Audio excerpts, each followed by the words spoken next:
तो आपका ये गांव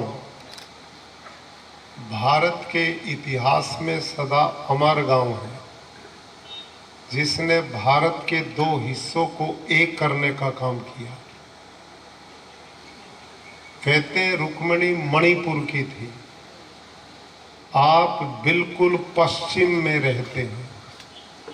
एक पूर्व और पश्चिम दोनों हिस्सों को एक करने का काम उस पवित्र विवाह ने किया था। सौभाग्य से माननीय प्रधानमंत्री जी का बड़ा आशीर्वाद रहा, प्रदेश सरकार का बहुत बड़ा सहयोग रहा और उस कारण अब लगभग 10 लाख किसान, अच्छा बड़ा आंकड़ा है, 10 लाख खेडूत प्राकृतिक खेती करना शुरू कर चुके हैं गुजरात में। स्वागत अभिनंदन।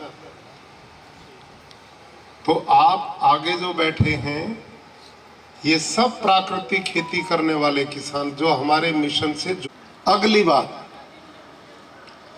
उस किताब में लिखा था साइंटिस्ट की में, जो खेडूत 300 क्विंटल गोबर की खाद नहीं डाल सकता वो 150 क्विंटल वर्मी कंपोस्ट डालेगा तो भी 60 किलो नाइट्रोजन पूरा हो जाएगा।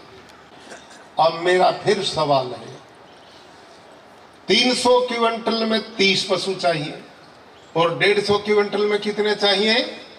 15 पशु चाहिए। तो 1 एकड़ में 15 पशु पल सकते हैं क्या? तो आप क्यों डरते हो? अब ये आगे बैठे जो प्राकृतिक खेती करने वाले, दोबारा हाथ खड़ा करो भाई। ये देखो, ईमानदारी से बताओ, आपका उत्पादन कम हो गया क्या? नहीं। ये देखो क्या छाती तान, नहीं उत्पादन कम हुआ। और धरती, अभी मैं बताता हूं, आप कोई साइंटिस्ट हो तो कल ही जा करके आप अपने जो रासायनिक खेती करते हैं ना, वो अपनी मिट्टी का सोयल टेस्टिंग कराओ यूनिवर्सिटी की लैब में। जितने भी रासायनिक वाले हैं, मैं यहीं से बता सकता हूं, आप जितने रासायनिक खेती करते हैं, आपकी सोयल टेस्टिंग के बाद जो रिपोर्ट आएगी, आप सब की धरती का ऑर्गेनिक कार्बन 0.2, 0.3, 0.4 से ऊपर नहीं है। उन्होंने ही प्राकृतिक खेती का सिलेबस लिखा, सारे देश की यूनिवर्सिटी में वो पढ़ाया जाता है और प्राकृतिक खेती का मिशन वो सारे देश में चलाए हुए। उन्होंने बताया इस देश को बचा सकती तो प्राकृतिक खेती बचाएगी। ये जैविक खेती नहीं है, ये प्राकृतिक खेती है। इसमें उत्पादन कम नहीं होगा, बढ़ेगा। क्यों बढ़ेगा? क्योंकि धरती का ऑर्गेनिक कार्बन बढ़ता है। आज वो जंगल की भूमि की तरह उपजाऊ बन गई। क्यों बनी? इसलिए बनी कि उसमें जितना अड़सिया था, जितना सूक्ष्म जीवाणु था, जितने मित्र कीट थे, सारे यूरिया डीएपी जंतुनाशक ने मार दिए। वही धरती की उत्पादक क्षमता को बढ़ाते हैं, वही गुणवत्ता बढ़ाते हैं, और वही हमने मार दिए तो मेरी धरती बंजर बन गई।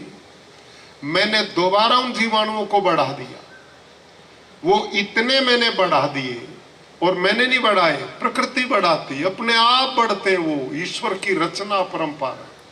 अब वो इतने बढ़ गए कि मेरी धरती में कितनी भी वर्षा हो जाए, पानी बारिश बरसे, मेरी धरती का पानी बाहर नहीं जाता, सारा धरती माँ के पेट में जाता, सारा धरती माँ के पेट में जाता है। और उसमें इतना अड़सिया है, इतना सूक्ष्म जीवाणु है कि वो सारा काम मजदूरी का अपने आप करते, मेरी जिम्मेवारी खत्म। अब कैसे करते? अब देखो, आपको वीडियो दिखाता हूं। धन्यवाद, आप सबको बधाई। हाँ, 100% कह रहे हमारा बढ़ गया उत्पादन, तो फिर आप क्यों पर्यावरण को खराब करते हैं? सारे लग जाओ। धन्यवाद, जय हिंद। आपके गांव माधवपुर की जय हो। धन्यवाद, धन्यवाद। खूब खूब आभार। लेकिन मुझे थोड़ा रिस्पॉन्ड करना था। प्राकृतिक खेती के बारे में 2-3 सेमिनार में मैं गया था, लेकिन मैं कन्विंस नहीं हुआ था। जो आपने साइंटिस्ट की बात बताई वैसी तरह मैंने सोचा कि भाई खाएंगे क्या, अगर उत्पादन पूरा नहीं होगा तो क्या होगा।